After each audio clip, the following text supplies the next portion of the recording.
Suzanne joins us with the sad details. Roger? Hi, Christina. You know, so many Arkansans were forced to struggle through extreme hardships these past few days.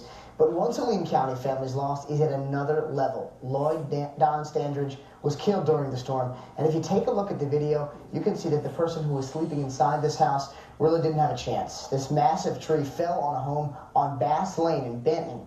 The coroner's office says Standridge died instantaneously. But the 60-year-old family members tell us they will feel the impact of his death for an extremely long period of time. Lloyd Don was a postal worker in Little Rock for nearly 30 years, where his co-workers affectionately called him Bubba, and he was still carrying letters in the university area of the city at the time of his death.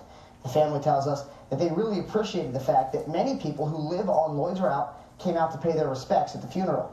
Lloyd's brother, Guy Standridge, tells us that his brother was always the life of the party and that he was always waiting with a kind word or a generous act for anybody that needed one.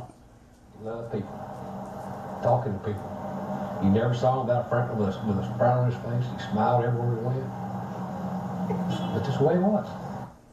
And Lloyd was a loving uncle who leaves behind 3 siblings as well as his father. The family tells us luckily generous friends and relatives have stepped up and volunteered to help remove the tree. Back to you, Christina. Such a sad story, and really that damage was a huge amount of damage to that house. So was anyone else in the home when that tree fell?